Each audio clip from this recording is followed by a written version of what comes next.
Once Human is a new MMO survival shooter that's really showing some potential and currently is in closed beta right now. It's being made by a developer called Starry Studios and published by NetEase, which also publishes games like Naraka Bladepoint. There's been some hype regarding this cosmic horror looter shooter, and since I loved that sentence, I got a key just to try it out. And after spending 15 or so hours in game, let's see what this new game has to offer.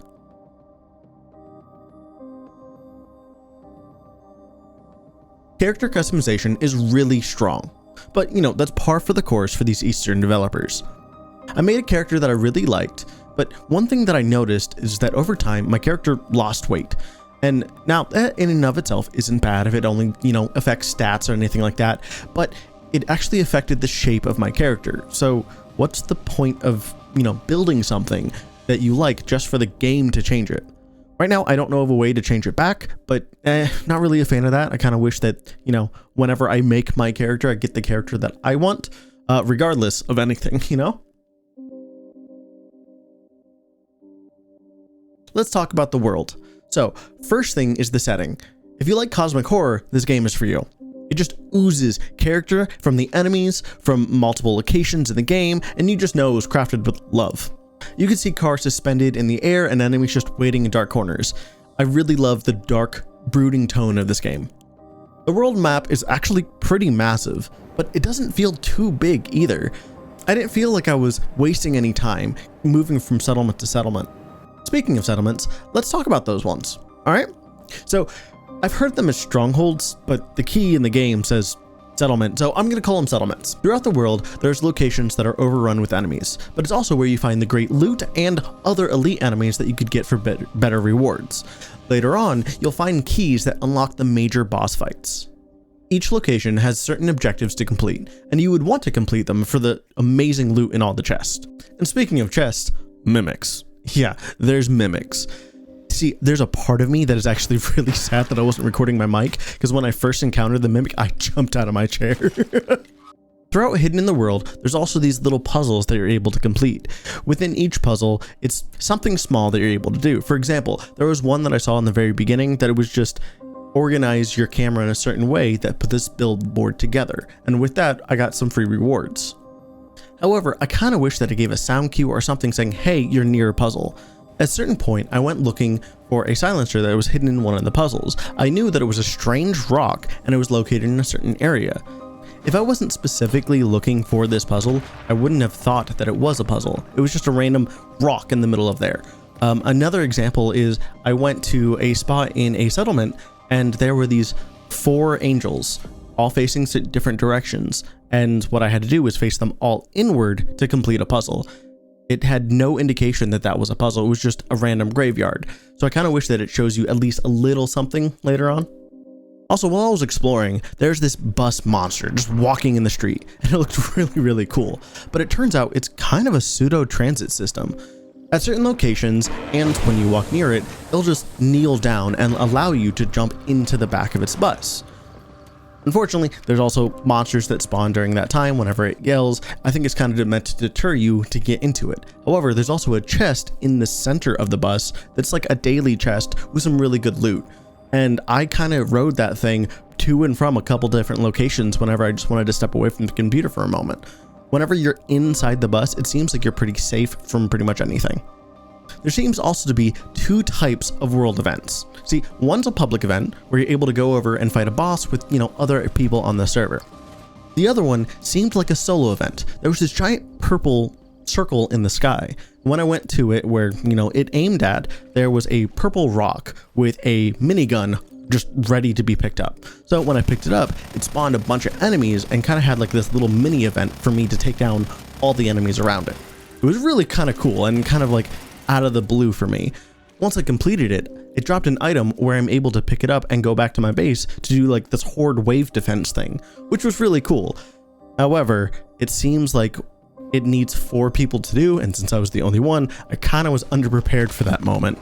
And yeah, I kind of missed it. So I can't really do that one to show you a little bit more of that, but I can show you the loss that I have here.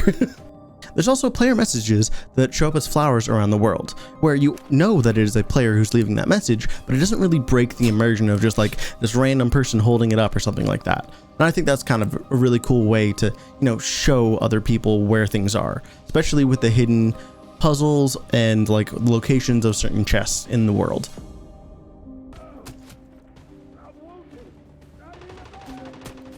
Once Human is a survival game, one similar to Rust or games of the like, including the option to choose PvP or PvE. Personally, I choose PvE, so you could gather resources, claim land, build your home, build weapons and armors, and things of the like. I'm not sure if it's only this way in the beta, but gathering raw supplies doesn't seem super grindy. I was able to build a home and start crafting with very little time in this game, which honestly was great. Right now it seems like the game really wants you to focus on the gameplay rather than just the grind. Honestly, when I first logged into the game, I wasn't super excited for the UI. After a while, I kind of got used to it, but here's hoping they kind of beautify it a little bit more. I know this is closed beta, so here's hoping that, it looks a little bit better. Now, in terms of base building, I had some issues. When I claimed my first area, half of it I just couldn't use. It gave me an error that I couldn't place my foundations over collectibles, which there were no collectibles that I saw on the ground. So unfortunately, like half of the stuff was just, I couldn't build. However, later on, I was able to move home with a cool little feature with just clicking one button and moving everything from your actual buildings, your supplies, your chest, everything, just really, really easy. And when I did that, I started working with the building and it actually went really, really well. I actually genuinely liked how in-depth you could go with it. Now, unfortunately, since I had a limited time because I wanted to focus on other things, I didn't build the base that I necessarily wanted to build. However, I was exploring a little bit later on and I saw this building that looked like it was part of a, prefab, right? However, no, it was actually a player house. And you could totally see here that you could really do a lot of good stuff with this. I'm going to quickly hop back to the location moving. I thought that was a really cool feature, right? So whenever I first originally saw that you're able to move it, I assumed that you're going to have to clear any trees, any rocks, anything like that whenever you place it down, just so you could have a nice open spot. However, no, it was super simple. If it was a valid location, it just placed it. And if there was any trees in the way, it automatically would be cut down and ready for you to use. I thought that was honestly really, really cool. Once Human doesn't like wasting your time. The first way is that you could build and craft from items that are currently in your storage boxes. So you don't have to go back and forth finding specific items of what you need to craft certain things. If you have it in your base, you have it. I thought that was awesome. Second thing is right now, well, I'm not sure if it's just beta or if it's anything else, you are able to literally use a single tool to cut down wood and any of the stone. Yes, you eventually do need to upgrade your tool, but it's still a single tool. Later in the game, you could build a garage that allows you to first build a motorcycle, and even further later on, you could build a truck. Right now, that's your mount. And I think this is an awesome thing.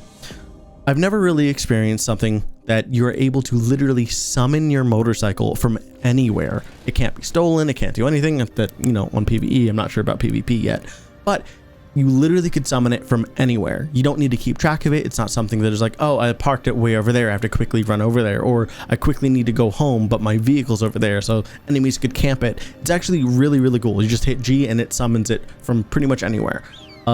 There's no storage to it that I saw. So I'm going to talk about the settlements real quick.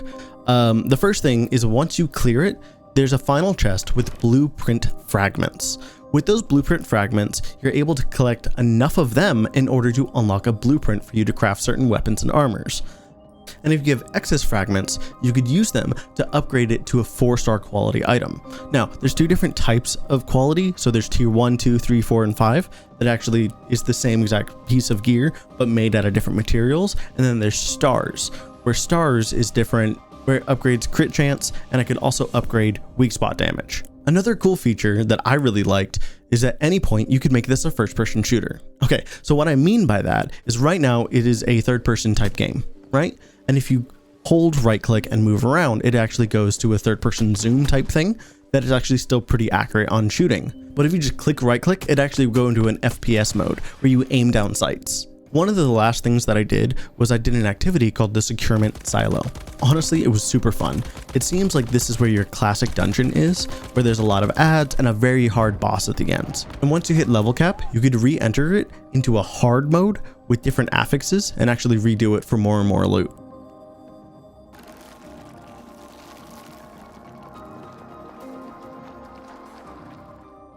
There's a lot of enemies in the first 2 zones with a good amount of variety. From spiders to flies to humans and wolves and humans with guns and zombies, all of them are really cool to see different variations. And through some combat, there's different ways to kill these monsters. There's some weak points that are headshots, some weak points that are their legs, and it's actually honestly cool to see different variations of these monsters with different weak points. Heck, there was a monster that you fought that had 3 weak points on its legs that then it tumbled down to get the major weak point on the head. Honestly, that was super cool. A little bit in, I noticed that there was limb dismemberment. I thought that was kind of cool. I'm not sure if it actually meant anything, if they can't hit you or it's less damage when they hit you in melee, but just the fact that they have limb dismemberment is kind of cool. Also, some monsters have different weapons, such as there's one with the head with the suitcase, one that his head is a lamp. If you eliminate them, you actually could pick up their drop essentially and use it as a weapon. Like the suitcase shoots like these blobs of grenades, whereas the light bulb shoots a light of like energy, and it's actually really cool. I did notice, however, that if there was an environmental item, such as, the heads or a red barrel was in the world, it prioritized you picking that up versus over any loot or any chest or any node, for example. It just picks that up, and halfway through it got kind of annoying because I wasn't even looking at certain items that I could pick up that's environmental, like a bomb or something like that, and it still picked it up even though I was staring down at the node that I wanted. One major thing is this is an MMO kind of first, right? I played it as kind of like a single player experience. When I was taking over one of the settlements, I tried to be really quiet, I tried to walk crouched, I tried to do headshots and slowly take over the settlement. However, I did notice that after I did that a little bit, I looked behind me and the enemies respawned. It seemed like they were respawning a little too quickly for my taste. However, this is still an MMO, it's not instant, it's not like that. They still have to, keep an idea of an influx of players. So this is a negative for me, more for the fact that I don't think I was fully ready to understand what this game had in store for me. But however, later on, I did learn that I'm not really meant to clear an area. I'm really meant just to get the gear, fight the enemies that I needed to, and then leave the area.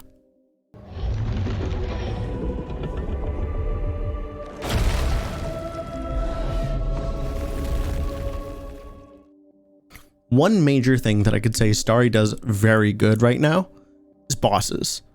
Every boss I fought was a spectacle. The music, the visuals, the sound, everything, and I mean everything about it was awesome. And the few that I fought were just very unique and really cool.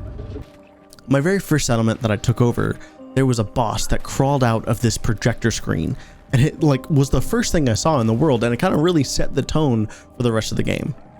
The final boss that I fought was the Treant, and that one was honestly the best one yet. It was a fight where you had to take out 3 different ads, and then you had a 2-minute timer to burn as much HP on the main boss as you can until the ad spawned again.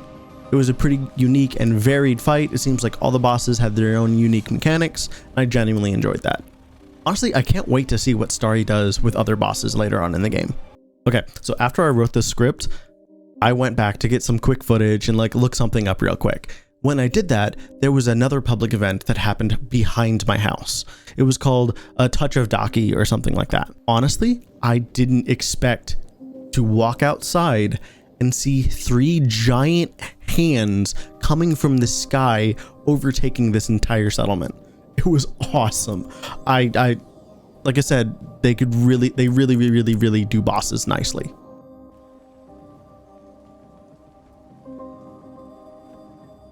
Alright, to end this off, the gameplay was super fun. I literally had to force myself to stop playing this game in order just to write this video.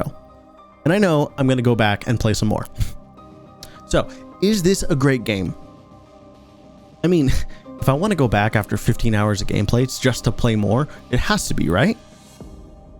Well, I can't say that just yet. The foundation is there, but there are numerous bugs, cutscene glitches, and subtitles that don't match the words that they're saying. Yes, I'm giving all of that a pass right now because it's still an early beta, and it's planning on releasing in Q3, and most of that could be fixed. But it's still an issue right now. It's still something that I encountered. There were some bugs that, you know, some items went missing. Like one of the most big damning bugs that kind of ruined a lot of my enjoyment is when I moved my house, one of my deviants that you put in a little crate disappeared, and it's the deviant that you should have through the entire game, and that kind of stopped me from progressing at a certain time. One major thing about this is it doesn't do one thing great, but it does a lot of things good, and a lot of those things combined together pretty much made a very, very good experience. So all in all, this game has the potential to be great. We just have to wait and see what Starry Studios will do. Thank you for watching, and if you liked this video, don't forget to like and subscribe for more content from me. Now if you don't mind, I'm going back and playing